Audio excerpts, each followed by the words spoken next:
Hey guys, Big Dave here.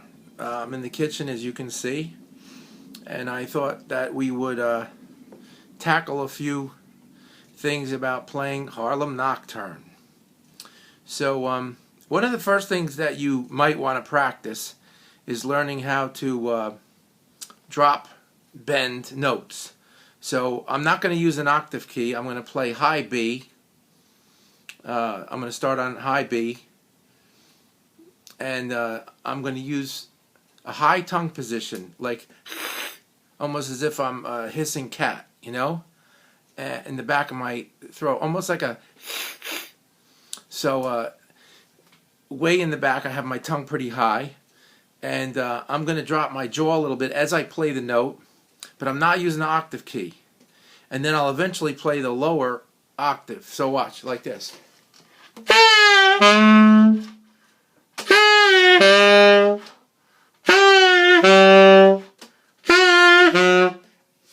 Now, I'm not using any octave key on those, right?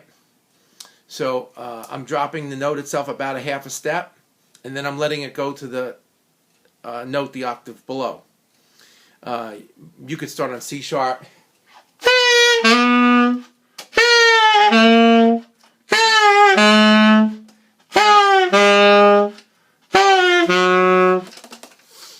Okay, so once you get that a little under control, it's really important, though, you have to have your throat kind of set up right. And again, it's kind of really with the tongue way high in the back, almost rolled this way. You know, and why you want to do that is because it kind of makes a channel and it focuses the air. And when you get some control over that, then you learn how to just control. And again, I'm not using the octave key. I'm just doing that all with my mouth and my throat. So you want to practice without the octave key, learning how to hit that top note, the B. And then drop it. Now, you might hear that sounds a little bit like what Michael Brecker does in some of his tunes. It's almost the same thing.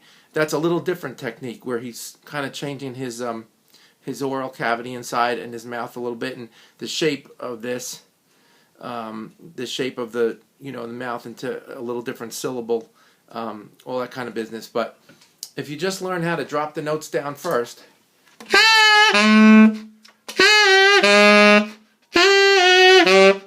so you can hear I'm just about going down about a half a step. All right. So the beginning of Harlem Nocturne, if you take the first line.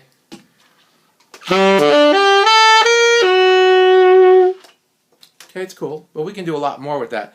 So go up to the note and then just drop yourself down using the technique I just showed you. But also, you can slide yourself up into the lower note. So you start at a more of a subtone. Let your lip cover more of the end of the reed, you know? So I'm playing. I'm kind of on the end of the mouthpiece, and I'm letting my lip cover the end of the reed.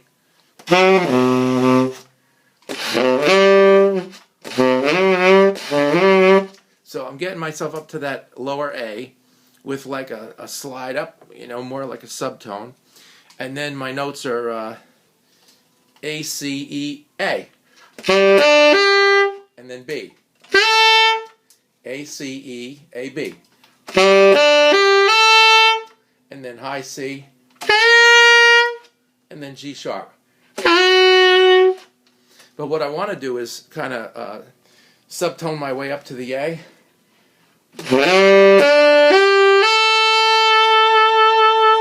Because you could put a little vibrato in there or make it more 20s, like the old Untouchables.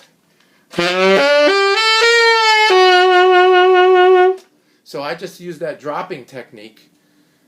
While I was doing it, I got myself from high C to the G sharp.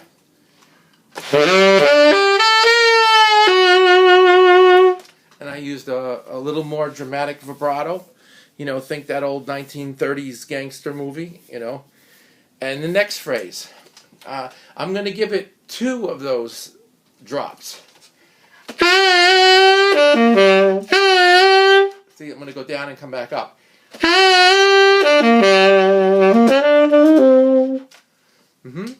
So it's much more interesting than just, playing.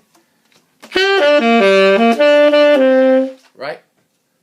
That you want to get more character into it.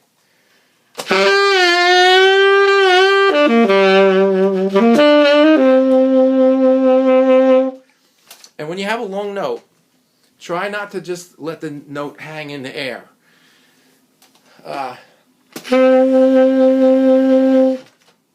Do something with the note. Make it get a little louder, make it get softer. You want to draw people into listening to what you're playing.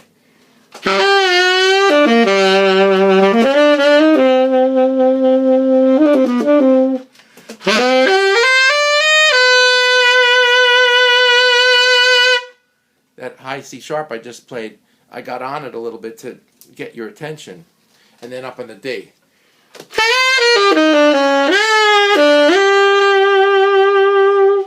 Now you can put a humming, a growl into that when you go to the next section.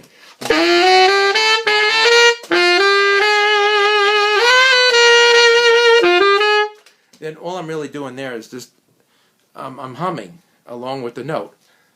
Here's a straight note. Here's humming. Now, what note you hum matters because you could. I'm using a little lower pitch. Ooh, I'm needing or I can tongue it.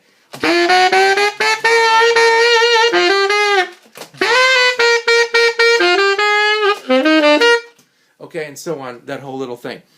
So that's how you can color up your Harlem Nocturne. You can do so many things with it. It's a great tune. All right. So that's it for today. I hope you got something out of it. And if you have any questions or whatever, and this is not a big mouthpiece. It's just a 6, a small. I only play 6s, 6 stars. I have a broken tooth, a root. So all my mouthpieces are pretty close because sometimes people think I'm using like a big mouthpiece. I'm not.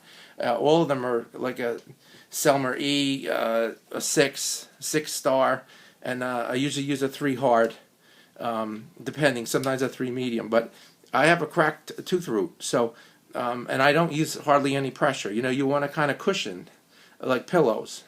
You don't need all that biting and chewing, and if you have a big hole in the top of your mouthpiece, something's wrong. Just learn to play with just a cushion like pillows. Okay, catch you later, and Happy New Year.